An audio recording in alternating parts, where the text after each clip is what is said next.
there is peace within your presence. I speak Jesus.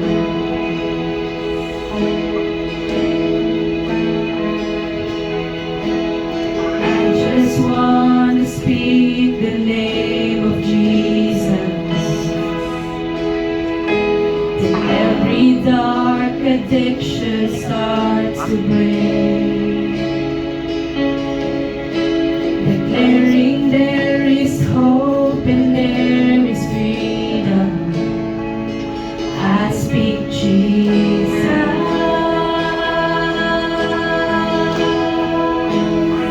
'Cause your name is power, your name is healing, your name is life.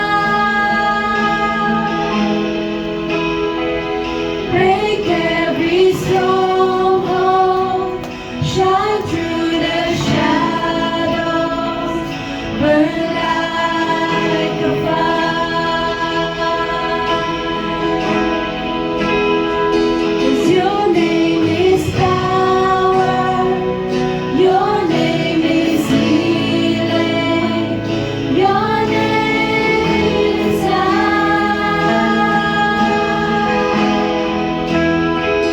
Break every stronghold, shine through the shadows, burn like a fire.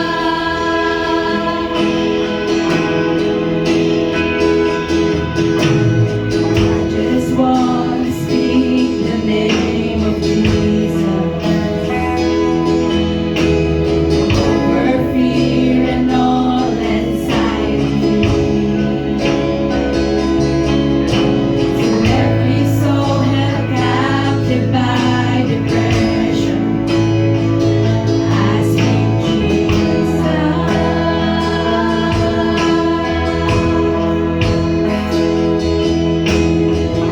Just want to speak the name of Jesus over fear and all anxiety. To every soul held captive by depression, I speak Jesus.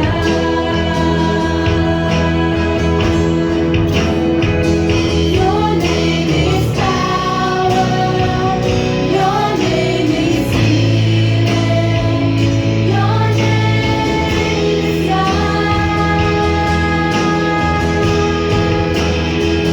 Break every stronghold, shine through the shadows, burn like a fire.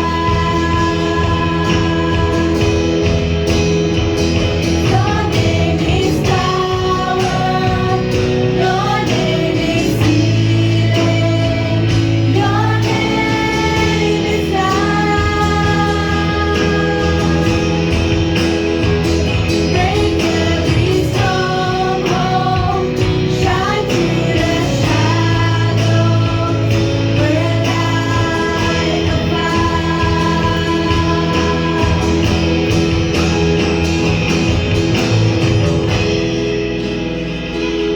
I know that everyone here believes that God is above everything. Amen? Now, He's above over our depression. He's above over our anxiety. Right? So right now, as we sing this bridge, I want you to just think of the Lord.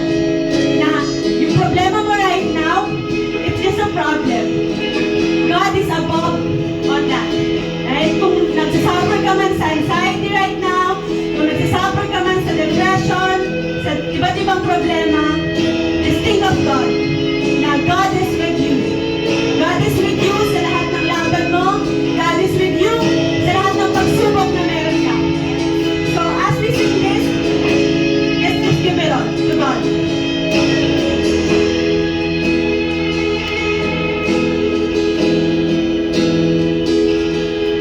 Shout Jesus from the mountains, Jesus in the streets, Jesus in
within your presence.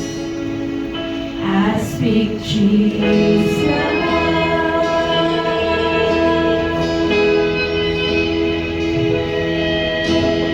I just want to speak the name of Jesus over every heart and every mind. 'Cause I know there is peace within your presence. I speak Jesus.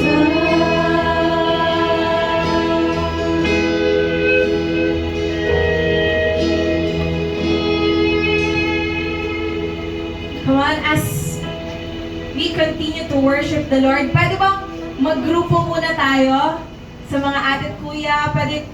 Let's pray for one another. Let's declare peace upon their life. Let's speak the name of Jesus upon them. Let's declare freedom, diba? If they have anxiety right now, let's declare freedom from those anxiety. Let's declare peace. Come on. Let's declare Jesus upon them. Jesus.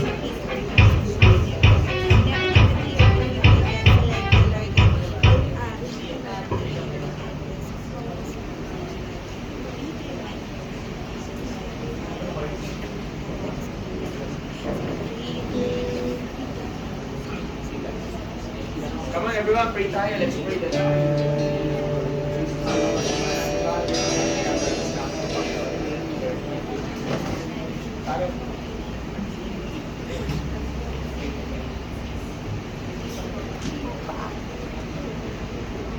Come on, as we continue to worship the Lord, can we clap our hands to the King of Kings and to the Lord of Lords who brings freedom to us? Come on. Let's clap and let's dance with the freedom that God has given us. Amen? Amen. Come on, let's sing this. We're gonna dance, dance, dance in the freedom we know. We're gonna dance, dance in the freedom we know. We're gonna dance, dance, dance in the freedom we know. Because the freedom we know is gonna last forever. Gonna dance, dance, dance in the freedom we know. We're gonna dance, dance in the freedom we know. We're gonna dance, dance, dance in the freedom we know. Because the freedom we know is gonna last forever. Dance, dance, dance in the freedom we know. We're gonna dance, dance in the freedom we know. We're gonna dance, dance, dance in the freedom we know. Because the freedom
freedom we know. We're gonna dance, dance in the freedom we know. We're gonna dance, dance, dance in the freedom we know. Because the freedom we know is gonna last forever.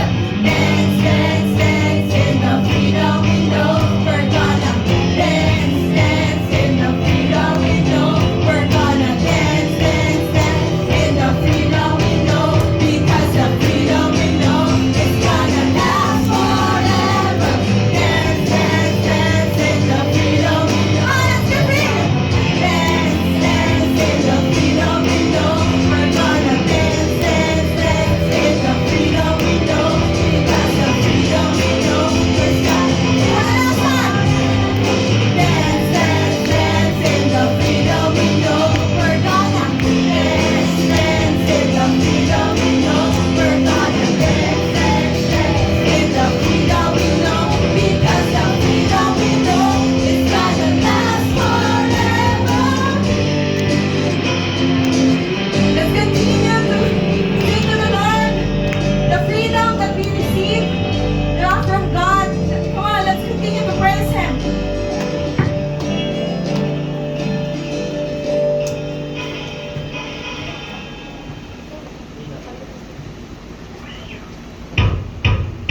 Spirit of the Lord is, there is freedom.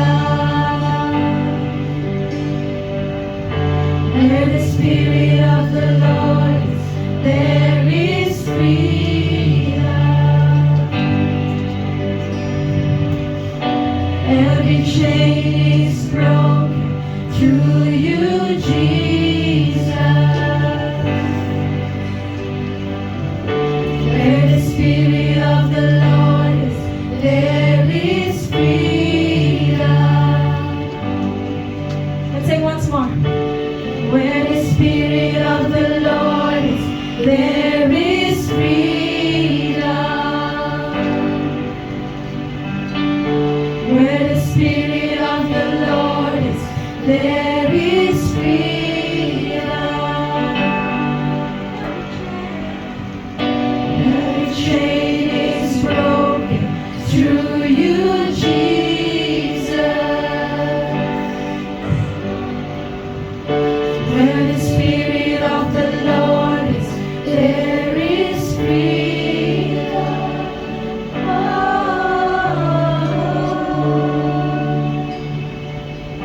Can I ask everyone for a moment, dapat hindi ako magsasalita, but I just something in my heart. Can I ask everyone right now to lay down our burdens to God right now in this place. And there's freedom in the Lord. There's freedom in His presence. There's freedom in His love. There's freedom in Him right now. So right at this very moment, I'm inviting you to lay down everything at His feet. Everything na nagiging dahilan para hindi tayo makapag-worship, nagiging dahilan para hindi tayo makapag-focus, yung napag-usapan kanina, nagiging dahilan para ma-distract tayo, ma-disrupt at ma-delay. It's time for us to lay down everything at His feet. Because sabi sa Biblia, approach the throne of grace with confidence so that you may have help in the times of need. Sabi sa Biblia, there is no condemnation for those who are in Christ Jesus. Sabi sa Biblia, whoever the Son sets free is free indeed.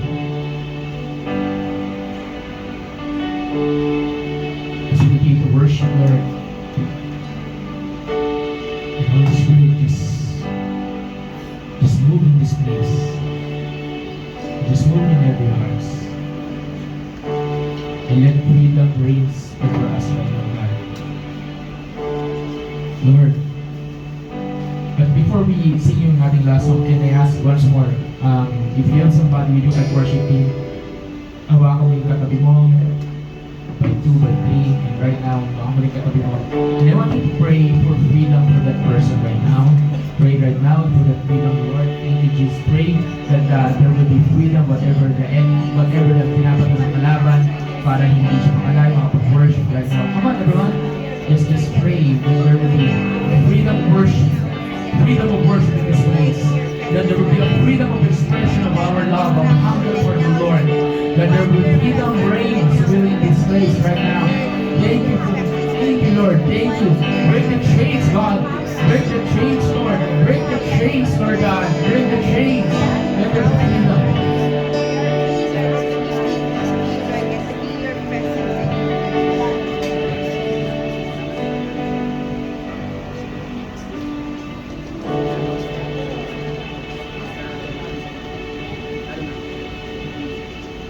Where the Spirit of the Lord is, there is freedom.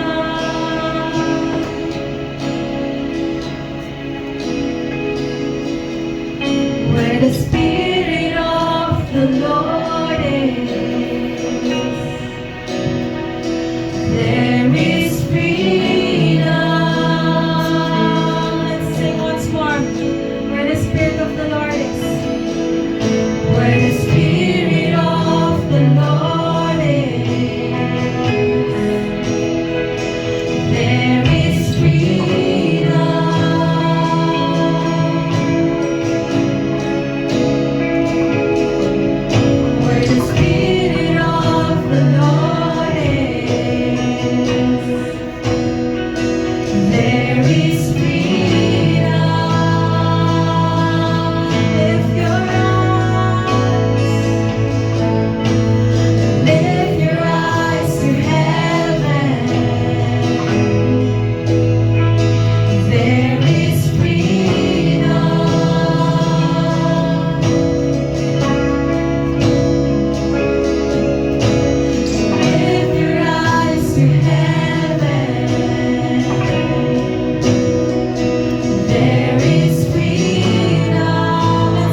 is Come on, church, listen there.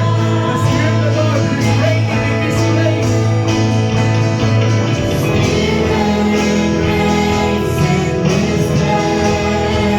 Showers of mercy, your mercy. Praise Lord. Glory and praise Lord. Come on, let's declare it. The Spirit of the Lord is reigning in this place in our lives. Reign, Holy Spirit, in us right now.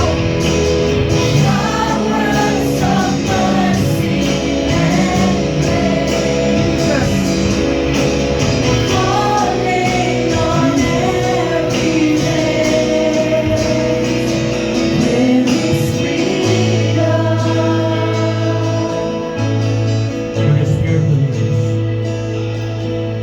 Where the Spirit of the Lord is. Come on, let's declare this. The Bible says, where the Spirit of the Lord, there's freedom. The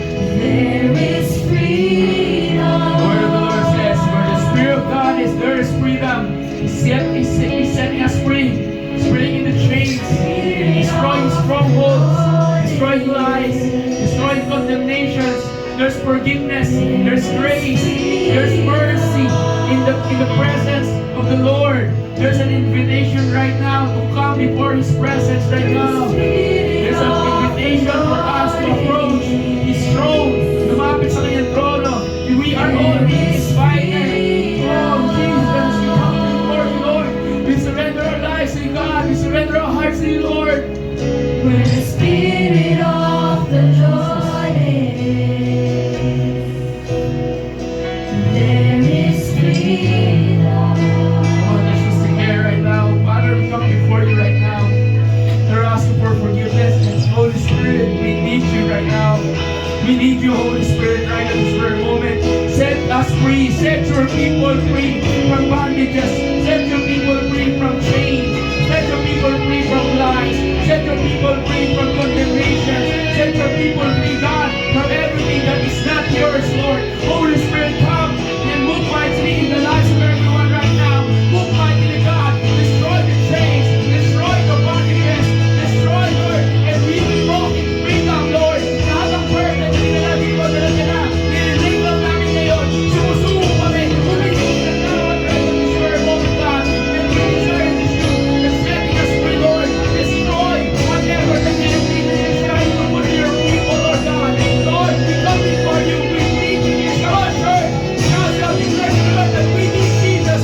That you need Jesus. Come on, let's declare, Lord, set us free, Jesus. You come and move in this place. Move upon our lives. Kahit mga nanonood, Panginoon. Oh, Lord, Jesus, we need you, God. We need you, Lord. We need you. We need you, Jesus. We need you, Lord. We need you. We need you, Jesus.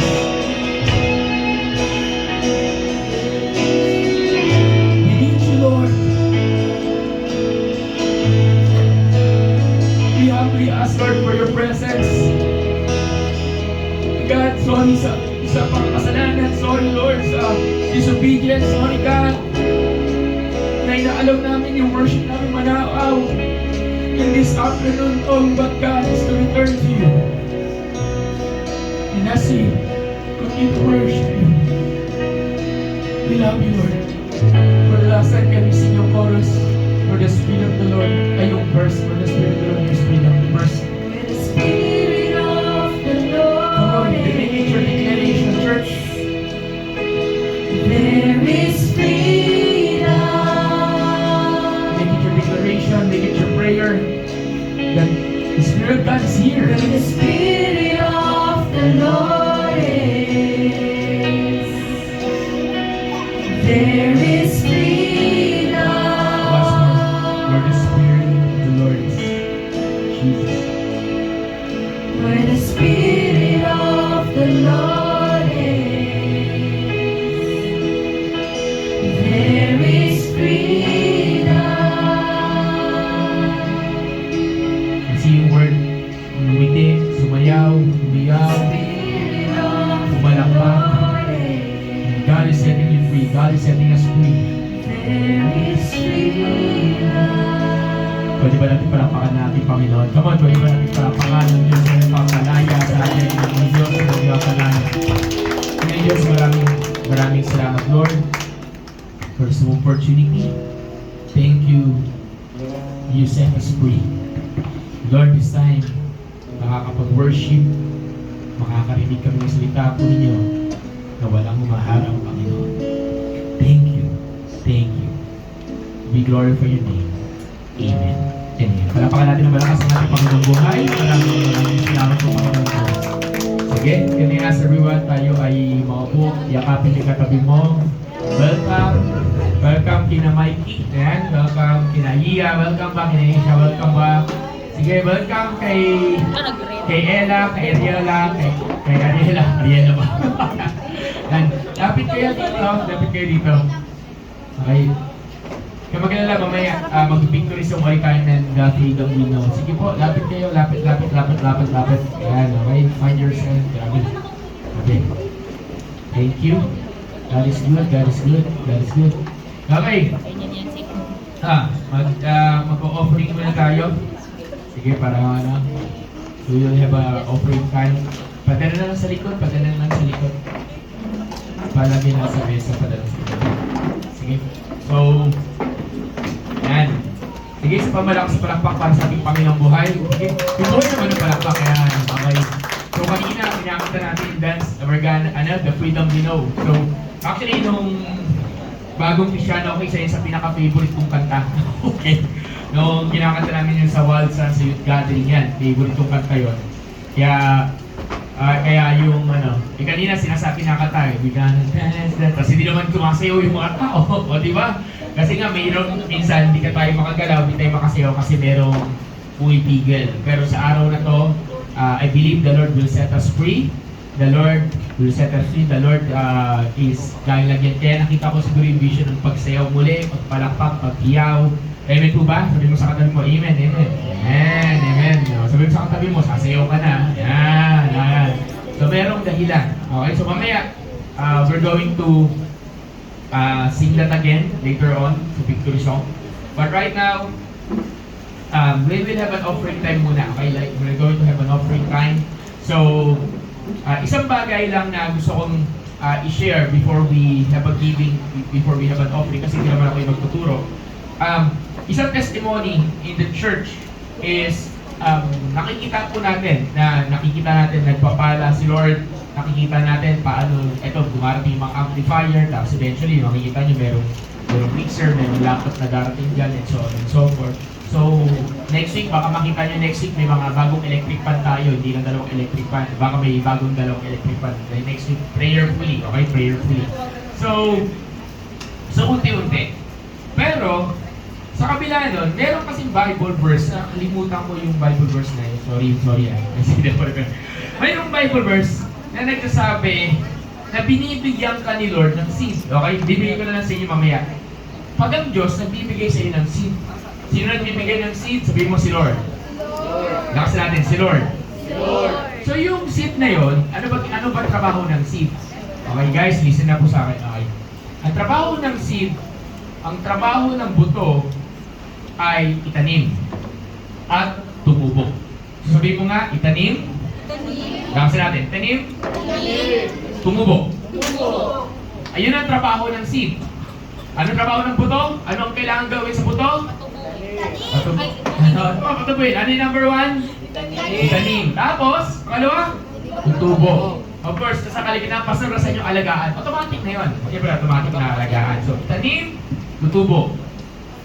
Hindi binigay ang buto para kainin. Tama mali? Diba? Sabihin nyo naman, butong pakuan. Diba? Sunflower seeds, diba? Hindi inano ang buto para itanim, ay para kainin. Binigay ng Diyos ang buto para ito'y iyong itanim at patubuin. Laging ganoon ang principle. Ang problema, marami sa mga Kristiyano, yung buto, hindi nila tinatanim. Anong ginagawa nila? Kinakain. So, very rare kasi ako nagtuturo dito ng financial seminar o kaya ng biblical finance, pero kaya akong magturo ng biblical finance dito. Hindi ako nagtuturo sa inyo kasi ayoko maging prosperity gospel yung dating ng church. Kaya nakikita nyo pati nga offering, hindi na nga kami nag-share ng word eh. Automatic prayer na eh. Pero pwede ba ituro yun? Oo naman, 100%. Ito yung isang sample nun. Anong reason nun? Kasi saka ka lang magkakaroon ng harvest kung ikaw ay nagtatanim.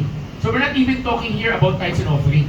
Nag-uusap tayo na pag ikaw nagtatanim, anong tinatanim mo? Yung binigay ni Lord sa iyong resources, tinatanim. Paano mo tinatanim? Binibigay mo para sa kanyang gawain, binibigay mo para sa kanyang kaharian, ibinibigay mo para sa kanyang mapapakinabangan. Ibig sabihin, binibigay mo siya para sa kingdom ni God, hindi sa kung anumang bagay. So whether ito ay sa form ng pera, sa form ng gamit, sa form ng pagkain, ang point na yun is nagtatanim ka para sa kaharian ng Lord, para sa kanyang simbahan, para sa kanyang mga workers, etc. etc. Ang point doon is ganito. Pag may tinanim ka, dito ako mag-ilan, sabihin mo, may aanihin ka. So, ikaw, asa ka ng asa, nangaani ka, wala ka naman tinatanim. Pangalawa, pag may tinanim ka, may aanihin ka, pero yung aanihin mo, listen everyone, yung aanihin mo, hindi bukas, hindi next week, hindi next month. Hindi gano'n ang harvest. Ang principle ng harvest, pag nagtanim ka ngayon, aanihin mo yon in due time. Sabi mo nga, due time. In due time, ibig sabihin sa tamang panahon. Hindi automatic, hindi immediate. At pangatlo, kung ano ang tinanim mo, yun din yung aanihin mo. So huwag kang umasa, nagtanim ka ng delivery mong pagkain, yung aasa na papalitan nyo ng harvest ka ng pera. Hindi. Delivery ka rin ng pagkain. Ganun yun. Kaya nga maraming nalilibre sa akin ng pagkain kasi marami akong tinatawa ng pagkain. Di ba? Ayun, di ba? Ayun, ganun. Sa ganun ang principle ng pagtatanim. So ngayon, as we have our offering, gusto ko lang i-acknowledge that there are some people in the church na nagtatanim. How they do that? Para makapagtanim sila, binibenta nila yung mga mahalagang bagay sa kanila. One of those examples is collections. Example, di ba? Nagbebenta ng collections para makapagtanim. Di ba? Yung iba naman, unang sweldo. Yan, first fruit para makapagtanim. Yung iba naman, tawag dito, may mga nag-create ng business para So maraming paraan. Ito lang ang sigurado. Si Lord ang nagpo-provide. So Pastor, what do you mean when God provides? He will give you the idea, He will give you the wisdom, He will give you the capability and the ability to do the things na pinapagawa niya. Hindi magpapagawa sa iyo si Lord ng isang bagay na alam ng Diyos na hindi mo kaya. The only reason bakit hindi ka makapagtanim, either number one, hindi ka sumusunod, or number two, ayaw mo. Pero lang kasimple. So sabi mo sa katabi mo, magtanim tayo kapatid. Sige, can I invite everyone tayo tumayo? Prepare natin ang ating itatanim ng monetary at ating offering sa Lord, kasama ng tithes and offering natin and pledges. Kaya lagi natin tatandaan na we can never outgive God. Maaaring wala pa yan ngayon, pero isang araw, matatagpuan mo na, ito yung ani ng tinanim ko dati. Panginoon Diyos, maraming salamat Lord for this opportunity. And as we have our offering, as we have our tithes and offering, be with us, lead us, Lord. Samahan po ninyo kami, Panginoon. And sa pagkakanim sa hapon na to, lead us and use this, Lord, for your glory, for your purpose. Thank you, Lord. Amen and amen. Sige po tayo pumunta sa harap, tayo po pumunta niyo.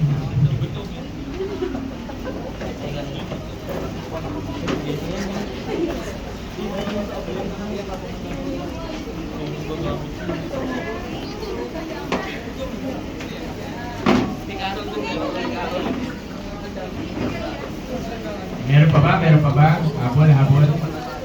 Nana? Okay. Okay, sige. So, may we stretch our hand. Lord, maraming salamat po, Panginoon. Use this offering for your purpose. Thank you, God. We bless you. Bless the one na nagbigay. At yung mga hindi po makapagbigay, Lord, challenge po sila, Panginoon, to be faithful, Lord. Thank you, Lord, in Jesus' name. Amen and amen. Amen. Sige, palakpakan natin Panginoon. Okay, so, diretso na tayo sa ating kasi very direct kasi limited, we have only limited time dito kasi mamaya Announcement. So meron tayo sa conference B na orientation ng ating discipleship wala man uuwi. Okay, very important yun. Magdadalawang grupo tayo, ibang grupo yung kabataan at ibang grupo yung mga workers, young adults, and so on and so forth. Okay, anyway, sige. Ngayon, ito yung dalawang Sunday na dapat supposedly should be 3 Sundays na hindi ako magtuturo. And ginagawa natin itong bagay na to because we wanna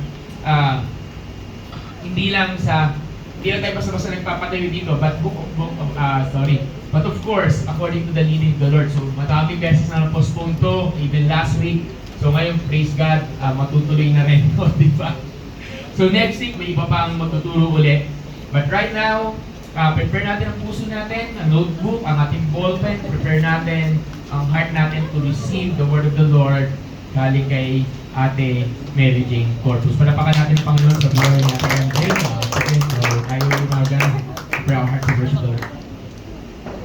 At to worship the Lord. To hear.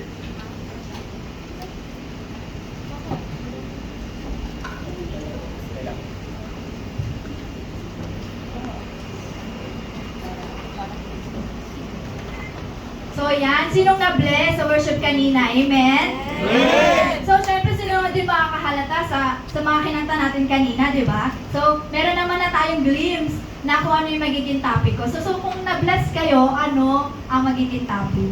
Sige nga. Wow! Alright! So yung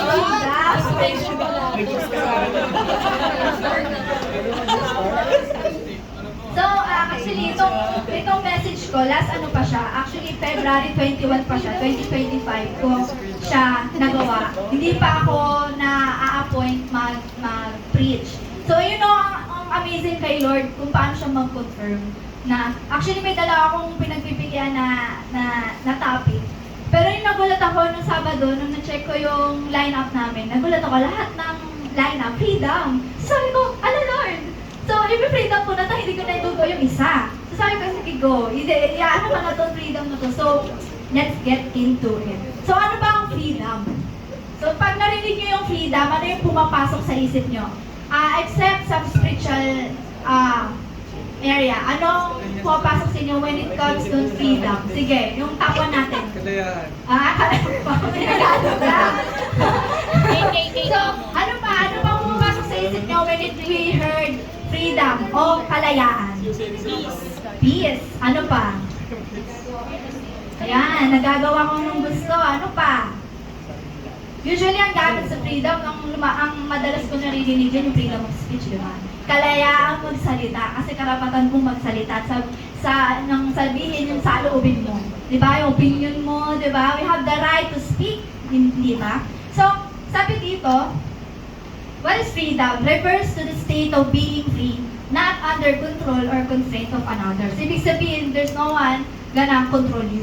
Walang, albawa, freedom na makalaya sa trabaho, wala nang boss na magpapa-OT sa akin, di ba? Wala nang boss na mag-uutos-utos sa akin. Kaya naman sa akin, wala, kapag nakagraduate ka na, malaya ka na sa school, hindi ka nagagawa ng mga lots of homework, mga overwork na homework, na yung mga feeling major, di ba? Hindi mo na yung mararanasan kapag nakagraduate ka na.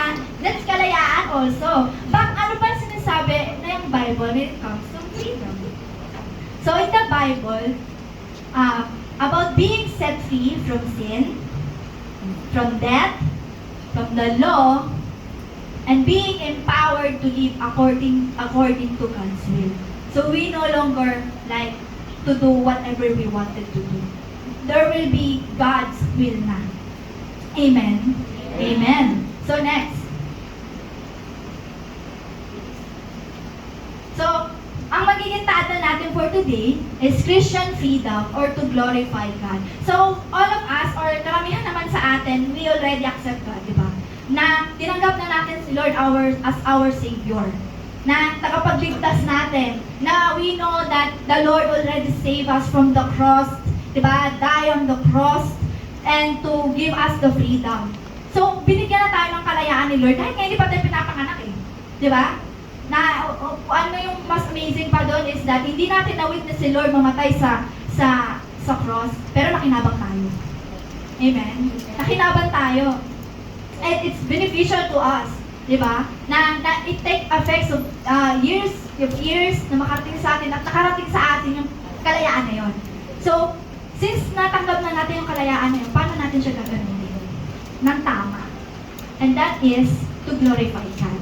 So, let's start with so, pinaka-main verse ko. Actually, itong main verse na to ay mas may emphasize pa siya sa kaduluhan-duluhan ng preaching ko, ng message. So, 1 Corinthians 10:31, so whatever you eat or drink, or whatever you do all to the glory of God. So, sa dulo ko na siya mas ma-emphasize. So, next tayo sa opening verse. So, if the Son sets you free, you will be free indeed. That is John 6:36. Pag sinabi ng Bible, sinabi ng word that the Son sets you free, believe it.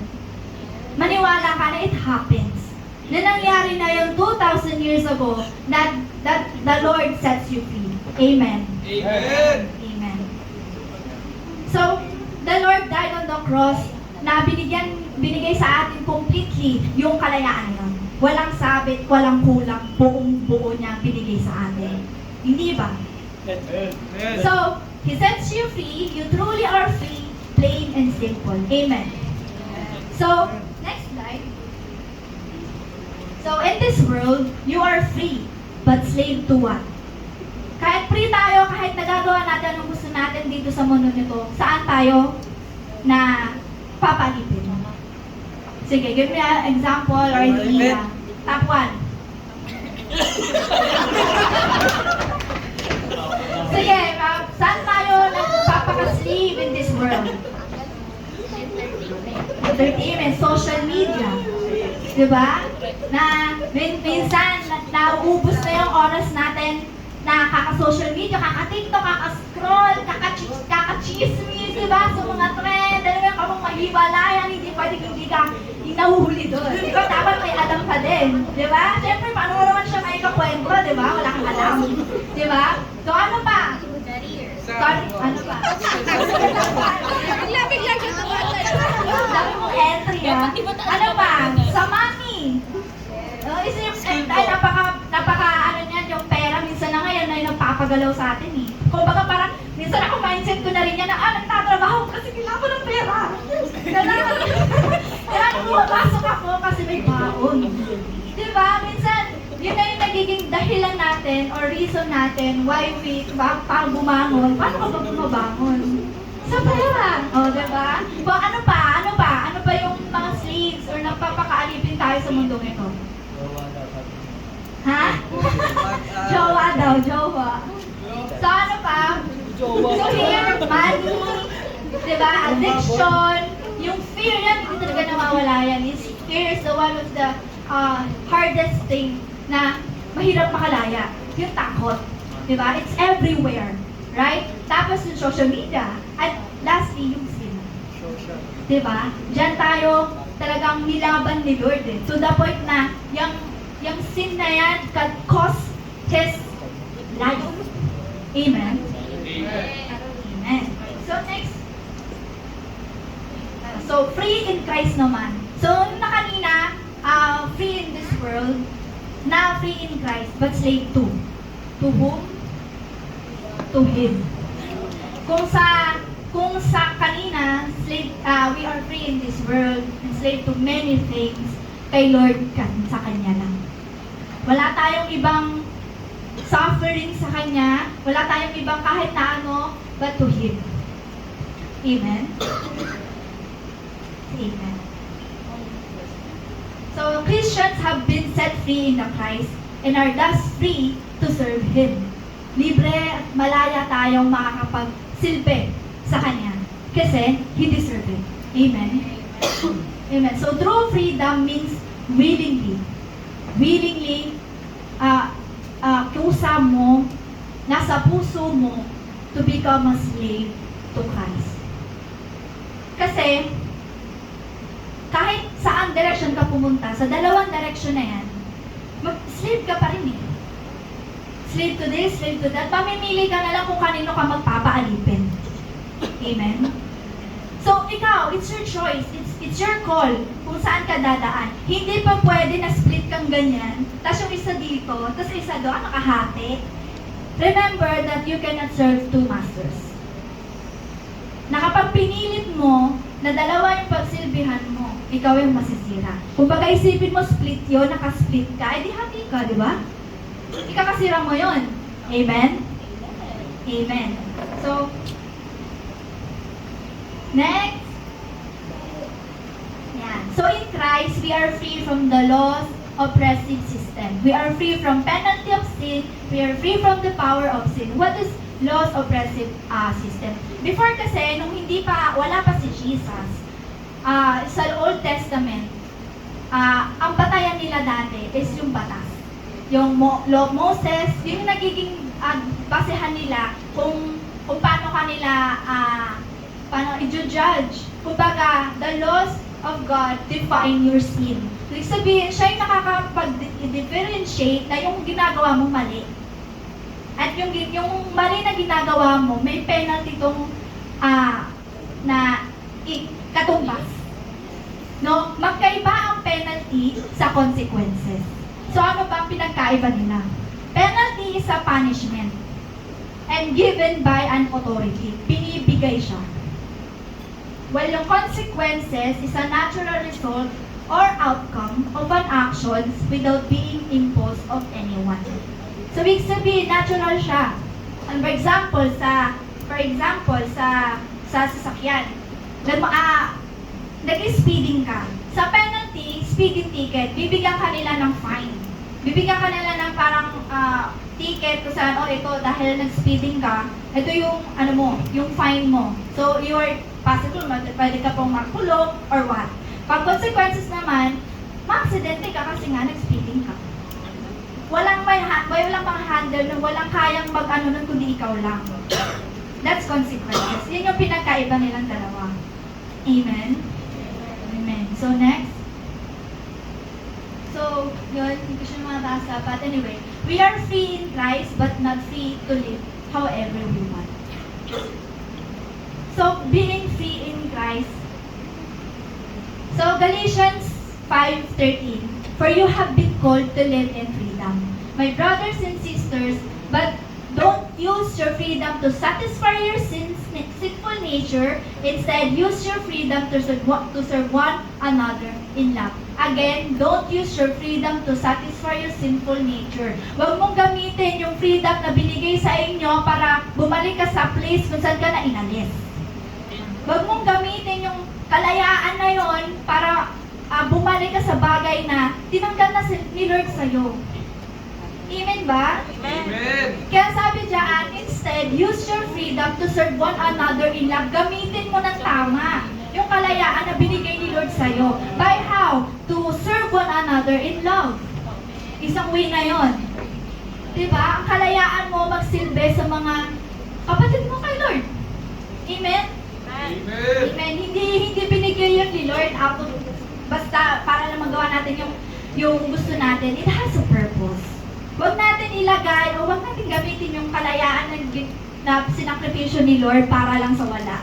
To put in vain. Kumbaga parang sabi sa mga bayani, di ba? Kabataan ng pag-asa ng bayan, huwag niyong sasayangin.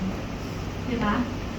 Next would be, He was freeing us to do what we ought to do. What is ought, should, or what is right in the eyes of the Lord.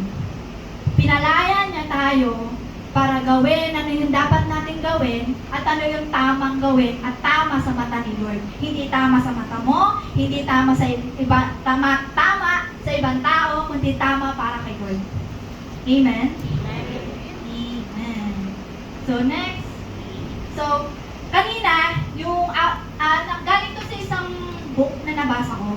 Ang tawag niya doon, outside freedom, na ability to make our own decision and choose out our own path in life, to do whatever we wanted, and whenever we wanted. That's outside the freedom that the Lord had given to us. Ano naman yung inside freedom? Yun naman yung ability to obey and choose His will for our lives. That's inside the freedom that the Lord has offered to us. Is yung kakayanan sumunod at mamili at pumili according to His will para sa buhay natin. Hindi para mamili para sa sarili natin buhay because we can't. We don't know our lives in the future. Hindi natin yung nakikita. So wala tayong alam. That's why we need Him. So let us use that freedom accordingly. Diba? Amen? So next, so the believer ceases to be slave of sin and becomes servant of righteousness. So Romans 6:18, you have been set free from sin and have become slaves to righteousness. So after the Lord have freed you and you have been palaya ka na from that sin, you have become a slaves of righteousness. Kasi pinili mo din magpaka-alipin para kay Lord. Kasi pinili mo na magpaka-servant ng righteousness. Amen ba? Amen. So next will be, so what does Christian freedom looks like in a practical sense? So dito, papasok yung thought na yung confusion. Diba? Sa land of free or this world, we often confuse na yung nature ng freedom. And sometimes, many of us, na yung nakukonfuse tayo, minsan ayaw, yung karamihan na sa mga kaibigan ko, ayaw nilang mag-commit or ayaw nilang mag-start to serve the Lord. Kasi natatakot sila. Kasi merong part sa lives nila na kailangan nilang i-sacrifice, i-surrender. And hindi sila sanay na hindi na gagawin yung bagay na, alam mo yun, yung nakasanayan nila. Kasi the most hardest thing once you commit your life to God is sacrificing the things na accustomed to. Na nakasanayan mo na alam mo na hindi nakaka-glorify kay Lord. Diba? Kasi, diba, kapag nasanay na tayo sa freedom ng mundong to, na-embrace na natin sila to the point na nahihirapan na tayong i-let go. Pero once na nag-start na tayo na mag-commit kay Lord, mahirap din. Kasi mahirap kasi kapit na kapit eh. Ilang taon kang nag-cling doon sa freedom ng mundong ito. Tapos mag-i-start kang diba, na mag-change life, change person, diba, magpaka-commit kay Lord. Tapos mahirap to the point na ganon-ganon ka, na parang tumbling-tumbling ka, na minsan dapa tayo, na ikaw mismo nagigilty ka na paulit-ulit na lang eh. Diba? Na parang, sabi ko, hindi ko na ito gagawin, tapos magagawa ko naman. Diba? Pero sabi ni Lord, the more you trust Him, the more you follow Him, and the more you build your relationship with Him, unti-unti mong malilet go yan at unti-unti mong magugustuhan yung bagay na hindi mo gusto dati.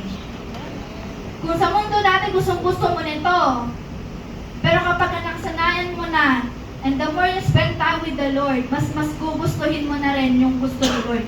Mas mapapalipit ka sa puso ni Lord. Mas gugustuhin mo na mag-glorify si Lord, mas maging happy siya, mapasmile siya, instead of doing things that are glorifying to Him.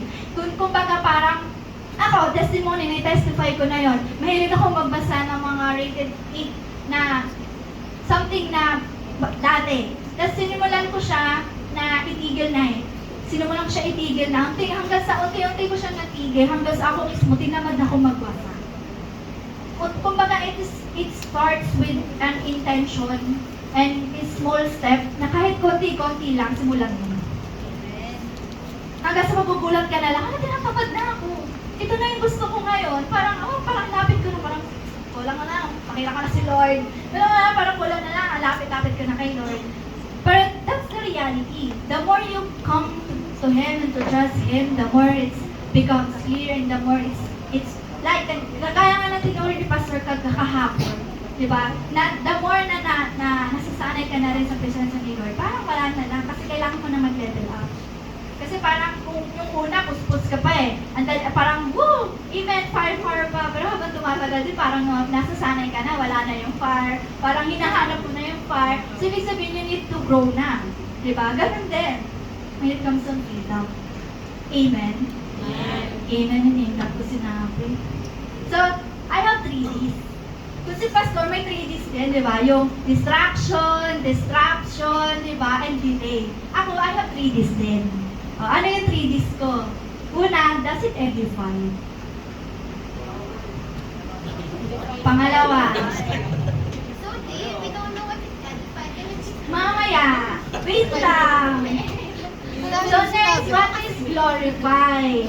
And lastly, does it unify?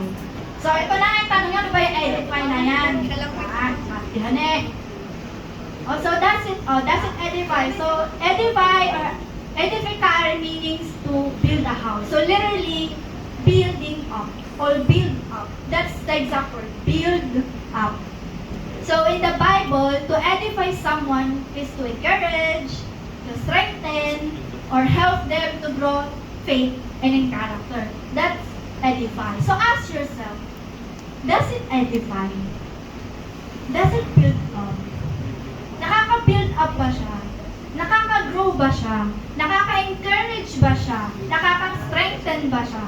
So ask yourself, if in Christian freedom to glorify God, ask yourself, does it edify? So verse natin would be 1 Corinthians 10:23 and 24.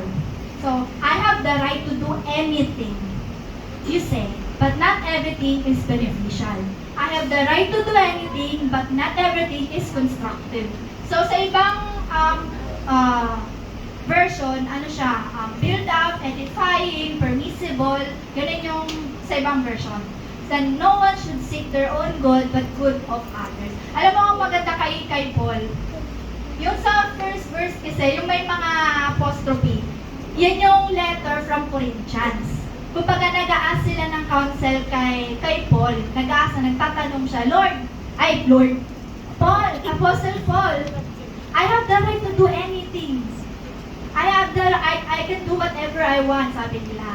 Everything I wanted to do anything. Tapos sagot ni Paul, you say, oh okay, nagagawa mo na gusto mo, but challenge niya. But not everything is beneficial. Yun yung reply niya doon sa tanong. Inulit niya pa. But not everything is constructive, build up, or edifying. Yun yung sinunod niya sa reply nila. So, the word tells us to take care of... parang mali. So, ayun.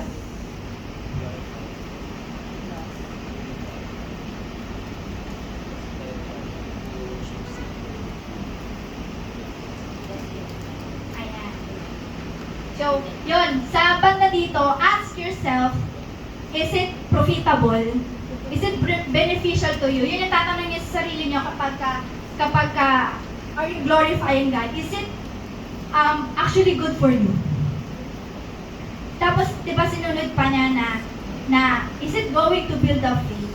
Does it encourage one another in faith? Does it deepen our relationship with Him? Kasi sabi ni Paul isn't saying that Christian life is full of restrictions. Hindi sinasabi ni Paul na puro tayo restricted, puro tayo limited. But because of our love and care for others is more than that, the full expression of freedom. So taking care of putting love to others is more important than full expression of our freedom. So, sabi niya, mas importante pa na mahalin mo sila, to take care of them, kesa na yung freedom na yan, yung magkupas sa kanila para, mag-stumble. Para hindi masalba, hindi makareceive ng freedom, hindi makakilala kay Lord. Yun yung sinasabi niya. So next, sabi dito, the word tells us to take care of ourselves and not to put ourselves first. Sabi dito, to take care of ourselves. Bakit? Kasi templo to ni Lord yung katawan natin, templo na yung Holy Spirit to, so dapat natin siyang ingatan. Pero hindi sinabi ni Lord, unahin natin sarili natin. Bakit? Kasi inuna niya na tayo. Amen? Siya na ang naumuna sa atin, so that's why you don't need to put yourself first. Kaya unahin mo na yung iba. Yun yung sinasabi ni Lord. Amen? Amen. So next, lay down your rights to whatever you wanted to do for the good of your brothers and sisters. Sinabi dyan, lay down lang. Lay down. Minsan hindi niya tinatanggal yung karapatan mo. Just lay down. To whatever you wanted to do for the good of your brothers and sisters. Yun sinasabi ni Lord. And sinasabi ni Paul. So our freedom in Christ must be balanced by our desire to build up, to benefit others, and when deciding how to exercise our Christian freedom, we ought to seek the good of others before our own good. That's how we'll be able to glorify God in Christian freedom. That's the one thing. Now, freedom may say we can. Sabihin ng kalayaan sa atin na we can. But love may say we should. Na hindi porket malaya ka, dapat mo nang gawin. But yung love mo na galing kay Lord, sasabihin mismo sa'yo, hindi mo dapat gawin. Na hindi porket malaya ka, you can do all things you want to do. Na you shouldn't do. Amen? Amen. So, Paul's guiding principle is love trumps freedom. So, ibig sabihin ng trumps, mas nauna yung love kaysa sa kalayaan. So, that means sometimes we choose not to use our freedom because it could harm someone else. So, particularly in faith. So, when glorifying God, hindi lang tayo mag-isa sa mundo ko. Diba? Sa simbahan, hindi lang tayo mag-isa. And there's a lot of people around us na ma-influensyahan natin, unintentionally man yan or intentionally, na-apektuhan at ma-apektuhan natin sila. So we need to take care of them also. So that's why, ayusin natin. Di ba? Amen? Amen. So next is, does it glorify? So ano ba yun? Means to honor, praise, or lift up someone, especially God, in a way that shows their greatness, goodness, and worth. So alam nyo naman na yan, kasi ito naman yung pinaka-focus din ng message ko, is to glorify God. Amen? So, amen. Next. So, ang verse natin po is yung kanina, yung pinaka-main verse, is 1 Corinthians 10:31. So, whether you eat or drink, or whatever you do, do all glory to God. So, the goal, ang pinaka-goal nito, Christians, not to limit us, but to glorify and enjoy His gifts. Na sabi ni Paul sa Corinthians, sa 1 Corinthians, sabi niya, Paul tells us it's okay to buy meat. Kasi dun sa Corinthians, meron dong market, tindahan ng mga karne. Tapos malapit doon mga templo. Tapos yung ino-offer na karne doon sa temple, binebenta siya sa market. So yung mga Korinto, nag-ask ng counsel kay Paul na okay lang ba kumain or bumili ng mga meat na to na in-offer sa idols? Sabi ni Paul, okay lang. Huwag kayong maging paranoid unless na sinabi nila na in-offer yan sa mga idols. Eh di huwag mo kainin kung ano, pero kung hindi naman sinabi, bilhin mo, kainin mo, it's okay. Huwag kang maging paranoid, yun yung sabi niya. So, it's okay also na kumain kasama ng mga unbeliever unless hindi sila mako-confuse sa gospel. Hindi sila, alam mo yun, hindi magkukos para sa kanila yung ma-stumble, ganyan, hindi sila, Tapos isa pa sa example, na yung pagkain ng dinuguan, di ba, yun yung usually na na magandang example dito, or ginagamit na example, na may karamihan dito ayaw kumain ng dinuguan kasi may paniniwala sila or meron yung belief. So sabi, kung ayaw pala kumain ng kapatid mo or ng kapwa mo ng dinuguan, huwag kang kumain. Huwag mo ipakita sa kanilang kumakain ka.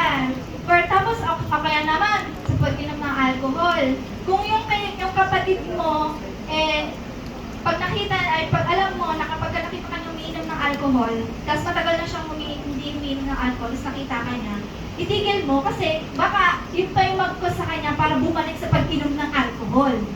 Diba? Ibig sabihin, do not be someone who stumbles someone else. Do not be a stumbling block to your brothers and sisters. Diba? Huwag tayong maging cause kung hindi naman siya big deal. Diba? Kung hindi naman yun ikakaano mo, huwag na natin pag-awayan, diba? Yun yung sinasabi ni Paul. Tapos sabi doon, glorifying God means enjoying His good gifts and enjoying them responsibly. Diba sa Christian living, it's about diba sa Christian natin, usually ang mindset ng mga Kristiyano o ibang tao kapag ka Christian ka, self-denial, diba? Limitation, restriction, diba? Alam, hindi ko na magagawa to. Hindi na ako makakapagwalwal. Diba? Hindi na ako makakasuot nito. Favorite ko pa naman to. Pero hindi ko na mapapanood to. Diba? Ayun yung mindset din ng ibang tao. Diba? But, it's not about self-denying or restricted, but it's about glorifying God. Ginagawa mo yun to glorify Him, not to suffocate you, not to torture you, not to cause you harm, but because you know in your heart, mapapasaya mo si Lord dun. You know in your heart, mag-glorify mo si Lord dun. Kaya kahit na hindi mo na siya masusuot, kahit hindi mo na siya maiinom, kahit hindi mo na siya mapapanood, kung yun yung makakapagpasaya sa Kanya at makaka-glorify sa Kanya, hindi mo na yung gagawin. Amen? Amen. So sabi dyan, glorifying God means enjoying His good gifts, but enjoying them responsibly. Isa pang example dyan is kay Adam and Eve. Di ba si Adam and Eve, binigyan ni Lord sila ng isang buong place na sa kanila to enjoy. Pero meron lang siyang isang bagay na nirestrict sa kanila. Isang bagay lang, alam niyo na yon. Isa lang yon. Pero sabi niya, enjoy everything unless this one thing. Diba? Tapos, paano mag-glorify nila Adam and Eve si Lord? By avoiding that one thing na pinagbawal niya. Pero anong nangyari, diba? Kabaliktaran. Diba? Hindi nila nag-glorify si Lord doon. Pero, imaginein mo na yung isang parent, binilhan niya ng maraming laruan yung anak niya, pero hindi na-enjoy ng mga anak niya, at mas na-enjoy niya itong isang bagay na to, hindi naman niya binigay. Diba, ano yung mararamdaman ng magulang na yun? So that's how God feels. Kapag meron tayo isang bagay na ginawa, kumbaga binigay na sa atin lahat ni Lord eh. Tapos isang bagay na yun na hindi nire-restrict niya, ginawa pa natin. Diba?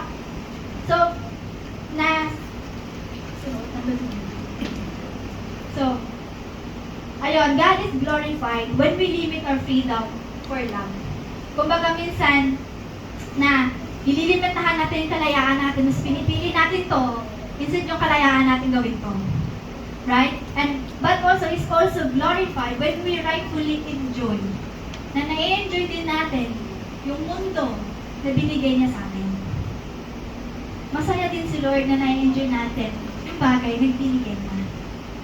Na even though, diba, parang kahit nga si Jesus na pinako sa cross, diba, na namatay, diba, to save us, diba, na he laid down His rights from, kumbaga, ang taas na ng ano niya sa heaven, diba, ang sarap-sarap na ano niya doon, tapos bigla siya bababa dito, diba, para maramdaman yung agony na yun, diba, to lay down His rights for us. And also, hindi lang niya nilay down yung rights niya. He also enjoyed in this earth. Nag-celebrate din siya, diba, kumain sa feast, uminom with friends, or pumunta sa mga festival, nag-enjoy din si Lord. Sa bagay din, alam niya na in God's will. Na you can enjoy, you don't need to overthink na pag Kristiyano, boring. No, pag Kristiyano, unlimited na lang yung dalaw, parang ka na choke ka na. Kasi hindi mo na magagawa yung mga gusto mong gawin.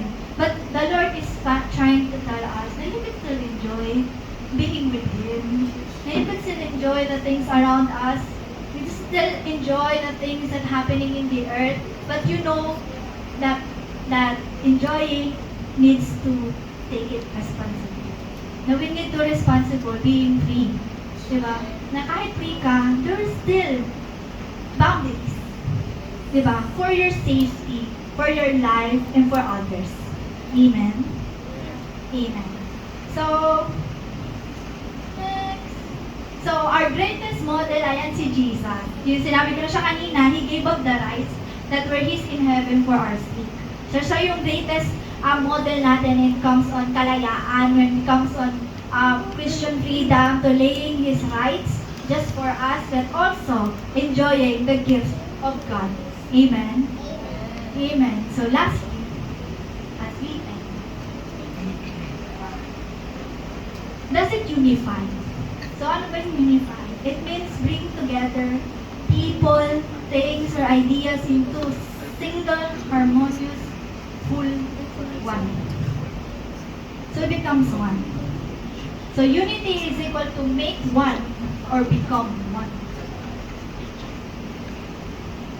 So, in Christian freedom and glorifying to God, we no longer want, hindi na tayo, hindi na tayo, it's not about us.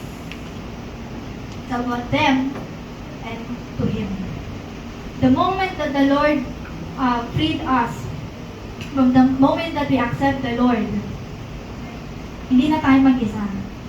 Hindi na tayo pwede mawalan ng pakialam sa paligid natin. Because we represent Him na. And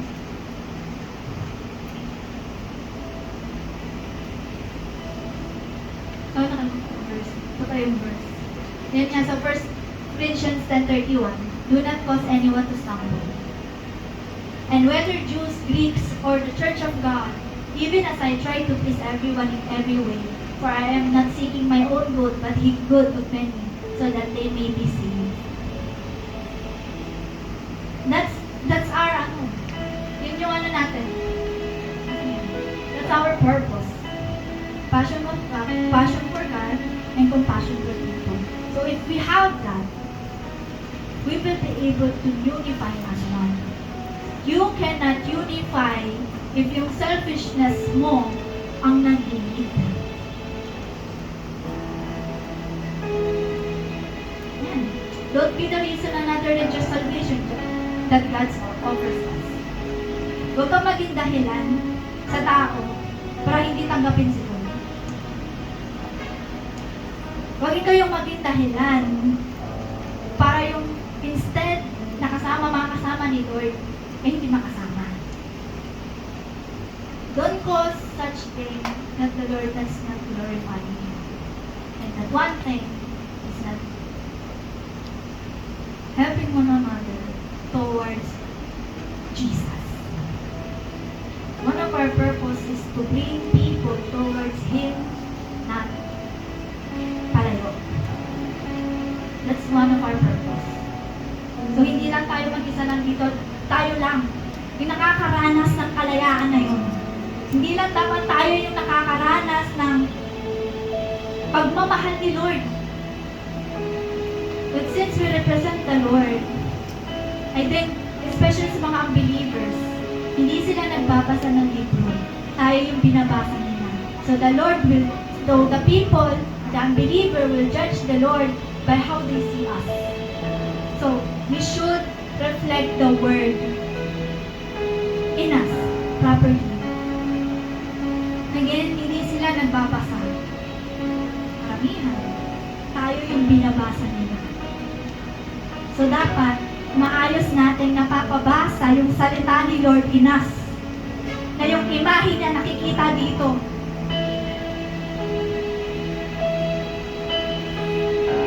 So, if we lack of compassion for people and don't enough humbleness, we cannot unify.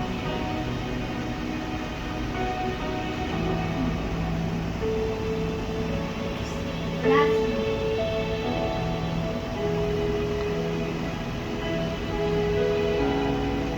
yung pinakadulo, embrace His freedom. Kasi kung hindi natin yayakapin yung kalayaan na sinakripisyo ni Lord at binigay sa atin ni Lord, paano natin makikita yung magandang bagay na gusto gawin sa atin yun? Diba kagaya sa kanta kanina, that there is freedom where the Spirit of the Lord is.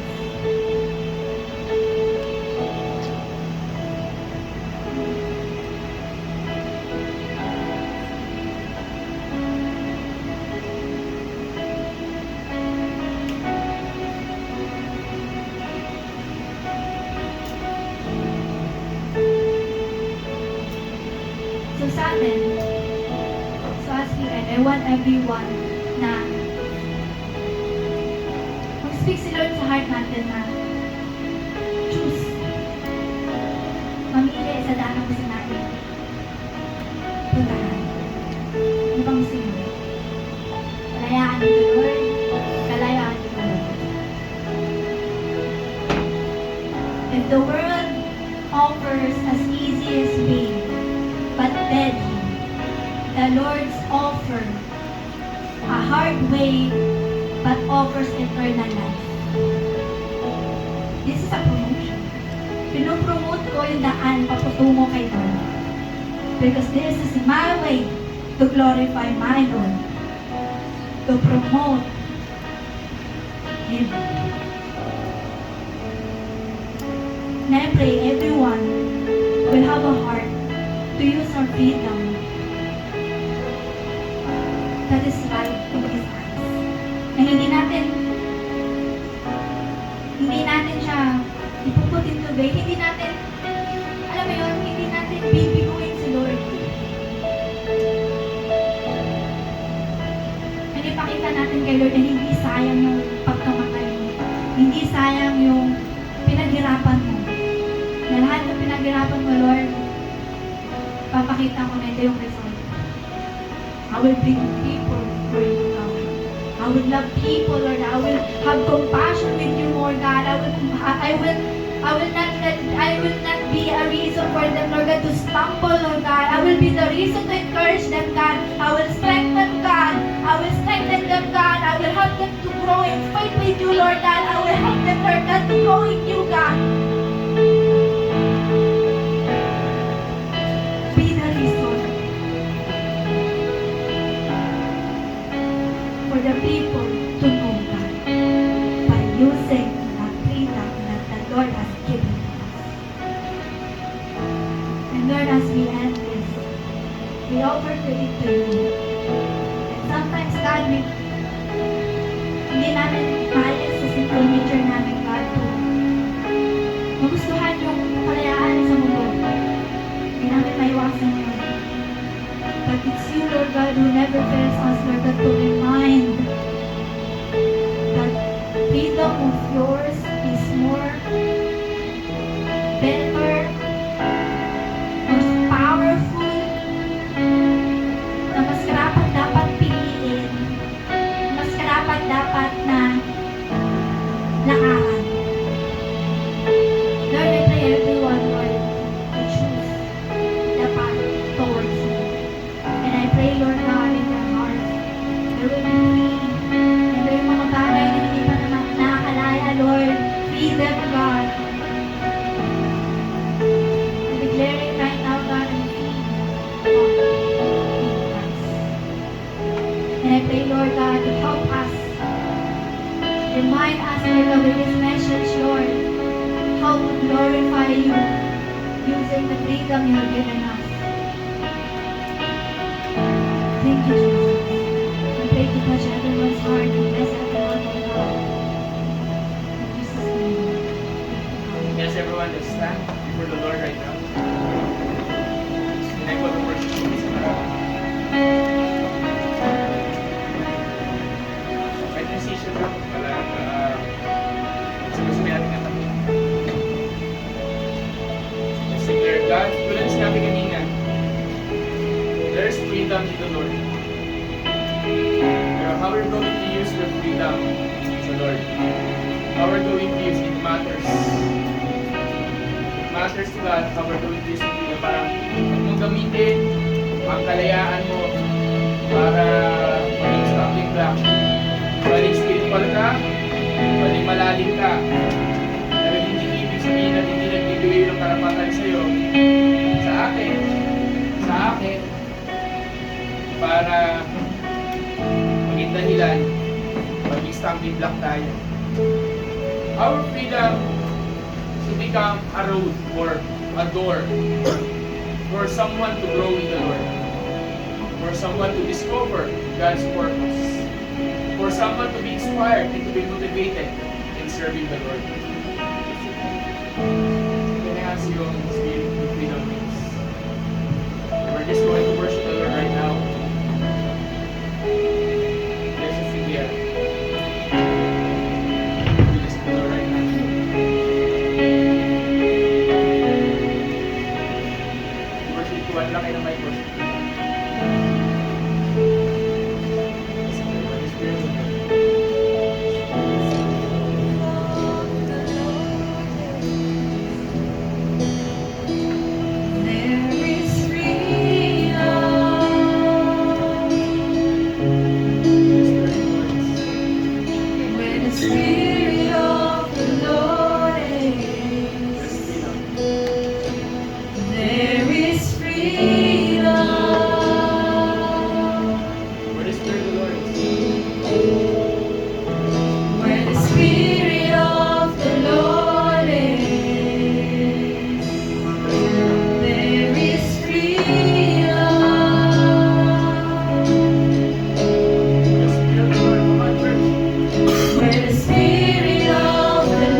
There's freedom in Jesus. There's freedom in the Word of God. And we walk in freedom. We walk in freedom. Lord, right now, we surrender everything to you. We surrender everything to you, God, right now. Lord, kung pumasok kami na may dala-dala, na lalabas kami na basag yung mga kadena, basag yung rehas sa kulungan, basag, Lord God, yung mga lies, basag, Lord God, yung mga condemnation, basag, Lord, yung mga umaharang para kami tunay ng worship, yung nagnanakaw ng joy namin, Panginoon. Yung mga sinabi kanina, Lord, kung ano man yung Panginoon na nagiging dahilan, humihingi kami ng tawad. And right now, Lord, isa na gusto namin sabihin, Church, can you simply ask the Lord, God, set me free. Lord, I need your freedom. God, I need your freedom. Lord, I need you to set me free. God, I need your help. I cannot set myself free. Lord, now just cry out to God right now. Cry out to the Lord, ano man ang bagay na nagkumaharap sa'yo, ano man ang bagay na nagiging kadena natin, ano man yung bagay na yan, Jesus is here to set you free. Jesus is here and ready to set us free right now. And if Jesus is passing by, there's an invitation from the Lord saying, now it's time for you to be free. It's time for you to be free. Come on, church, let's declare that. Jesus, come on, Jesus.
lift our hands to the Lord right now.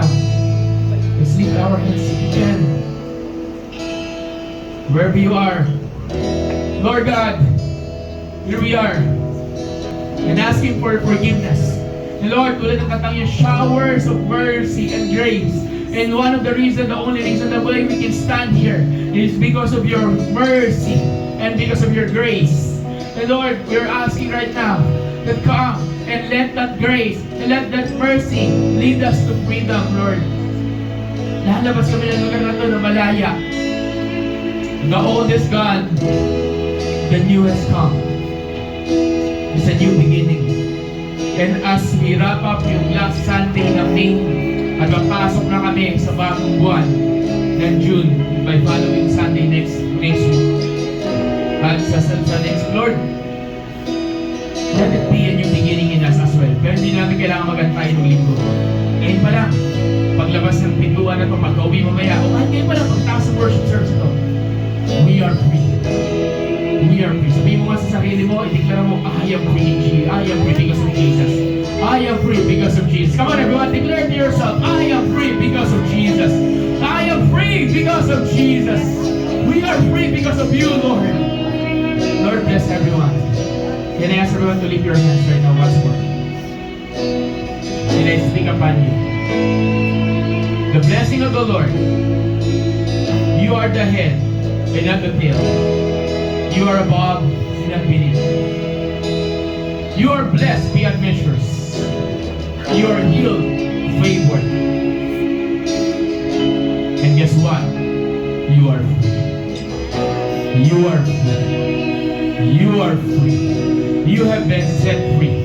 Whoever the Son sets free is free indeed. And the Son sets you free. And you are free indeed. Is that an amen? You are free. You are free. Therefore, you have freedom. You live a victorious life. You are living victoriously. You are triumphant. You are blessed. You are favored. You are special. You are beloved. You are accepted. You are acknowledged. You are owned by the Lord Himself. You are owned by God Himself. The enemy doesn't own you anymore. The devil doesn't own you anymore. The darkness doesn't own you anymore. You are free. You are free. You are free. We are free, Lord. Thank you. Thank you.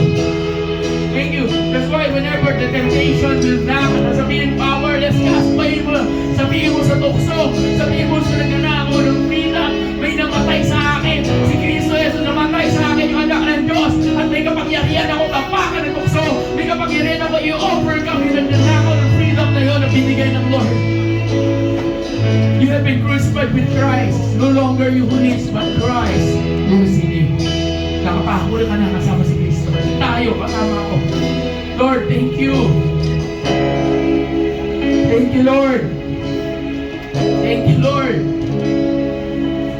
Thank you, Lord. God, maraming salamat po sa kalayaan niyong pinagdalo. At ngayon, pwede kami mag-rejoice, pwede kaming ngumiti, pwede kaming sumayaw, pwede kaming humiyaw, pwede kaming magsalita, Lord God, and sabihin, thank you for everything. And God, you will just rejoice it, you will just bless it, Lord God. Thank you, God, for everything. Thank you, Jesus. Thank you, Lord. Come on, everyone, palapakan natin ang Panginoon natin. Sabihin mo nga, sabihin ka, sabihin mo sa mga tao na you are free, as I call you, Pero let's end this with this song. Okay, let's sing yung freedom you know. Okay, let's end up sa katanya. Come on, everyone, let's worship the Lord. Sabihin sa katabi mo, galaw, galaw, galaw, galaw. Oh, sino nang malaya dito? Lahat ba? Wala malaya. So, ikaw ay malaya na. Come on, let's dance. Wait lang. Pwede ba natin isigaw muna, in the count of 3, sabihin mo, I am free. Okay. Count of 3, okay? 1, 2, 3. I am free. Galing lang. 1, 2, 3, go. We're gonna dance, dance, dance in the freedom we know. We're gonna dance, dance in the freedom we know. We're gonna dance, dance, dance in the freedom we know. Because the freedom we know is gonna last forever. Dance, dance, dance in the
group 1.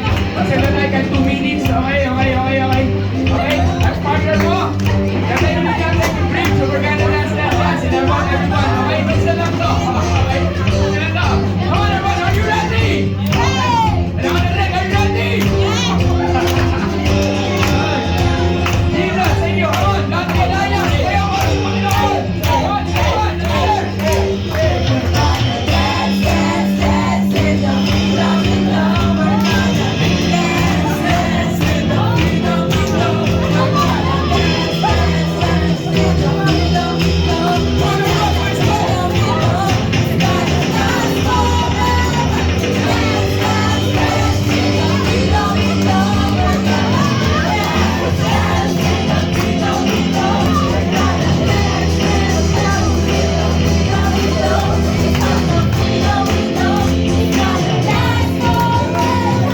Amen. Palapakan natin ang Panginoon.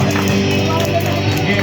Lord, thank you for the freedom that you given to us. Bless everyone today and mamaya kumita nga be with us. Pag-uwi, pagpalain po ninyo ang bawat tahanan and just declare in Jesus' name. Amen.